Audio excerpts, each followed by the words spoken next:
hace algunos años, cuando un presidente o un primer ministro veía su gabinete, una de las piezas más importantes en su conformación de equipo eran los ministros de defensa o de seguridad. Siempre se dice que el ministro de defensa o seguridad es el ministro de la última línea cuando tiene que proteger a su presidente. Eso es de otro tiempo. Pero esa idea persiste. Más recientemente, con la visión de mundo, como fue cambiando, siempre se dijo que los ministros de economía o los ministros de finanzas o de hacienda se convierten en esa pieza fundamental. Porque se ve desde la visión económica que es un ministro de economía o una ministra de economía quien mantiene la solvencia de un Estado. Y entre las piezas del gabinete se construye ese tipo de jerarquía. Ministro de Finanzas, Hacienda, se convierte en el gatekeeper, el que da músculo o no a la acción de gobierno. Yo hoy estoy convencido que los ministros y ministras que tienen que estar en una primera línea para la transformación del mundo son quienes llevan a cargo la materia del ambiente.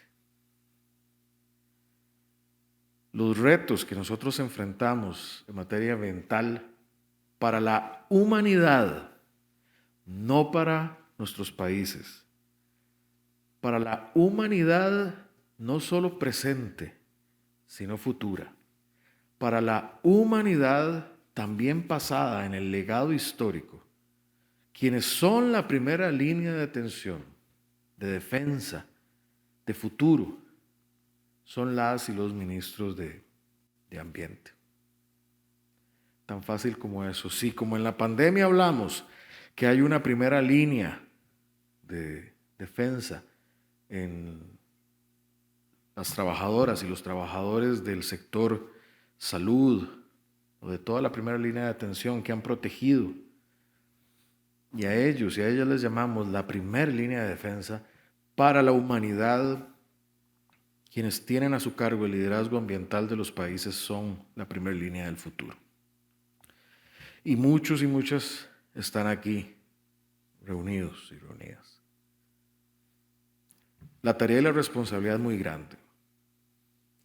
Porque no solo es procurar afrontar los retos ambientales en nuestro país, como ustedes lo hacen, también teniendo que lidiar con ese o esa ministra de Finanzas que cada vez los vemos más sensibles, o ojalá esos bancos centrales que entiendan que el verdadero capital es un capital que va mucho más allá de lo que simplemente se ha considerado tradicionalmente.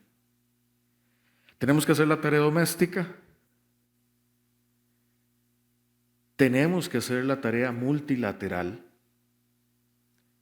Los ministros de Ambiente hoy, con un poco del celo de los cancilleres y ministras de Relaciones Exteriores, se convierten en los voceros internacionales de los países, pero también de las personas más vulnerables que viven asociadas a los ecosistemas, de los bosques, de los océanos, de los manglares, a esos hombres y a esas mujeres particularmente. Se convierten en esa voz. Los ministros y ministras de Ambiente son los encargados de materializar las ambiciones que como humanidad necesitamos para un reto tan fácil de decir, pero tan real como es si vamos a seguir existiendo como especie, sí o no. Esa es la modesta tarea que ustedes tienen entre manos. Hay una serie de acuerdos y hay una serie de ambiciones que como una gran tarea no solo tenemos que lograr proponer, sino que tenemos que lograr materializar. En los ministerios de Ambiente tenemos y urgimos liderazgo, urgimos de ambición y como si fuera poco estamos urgidos de ejecución, concreción. se requiere habilidad política para persuadir y lograr los grandes acuerdos, multilateralmente y nacionalmente, ser consecuentes. Y no basta con que tengamos esa habilidad política si no logramos las metas concretas. Creo que América Latina y el Caribe han dado el ejemplo. Hemos liderado.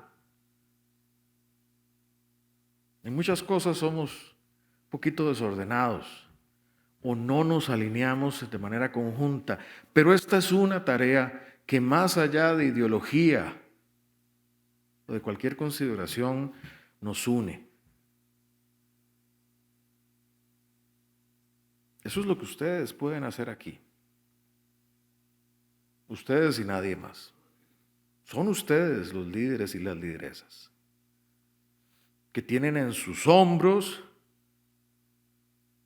a toda una cultura caribeña y latinoamericana que puede levantar la voz frente al mundo, siendo una de las regiones más afectadas y menos contaminantes, y decir basta y decir vamos a hacer el cambio. No se engañen, eso está en sus manos. Es una gran responsabilidad, pero si este es el tiempo que nos tocó vivir, no hay mejor lugar que estar que aquí para hacerlo. Piensen en sus hijos y en sus hijas, en sus nietos y nietas, en sus seres queridos, en los que han amado y ya no están. Y esa es la responsabilidad que nosotros tenemos que atender. ¿Qué corresponde hacer? Humildemente creo yo. No podemos dejar que lo que empujamos como comunidad en Glasgow quede como los acuerdos de una subasta, donde vamos a la alza buscando más y una vez que se cerró el acuerdo, se nos olvida poner la plata y hasta llegó la subasta. No, necesitamos concretar. El buzz, el ruido que se generó ahí necesita seguir vivo. Y nosotros somos los guardianes de mantenerlo vivo y que se ejecute. Y también de levantar la voz cuando alguien no cumple. Porque podemos y tenemos esa autoridad moral. Hoy esta es una lucha que trasciende gracias infinitas a la vida, trasciende fuerza militar, trasciende petróleo, trasciende economías grandes o pequeñas.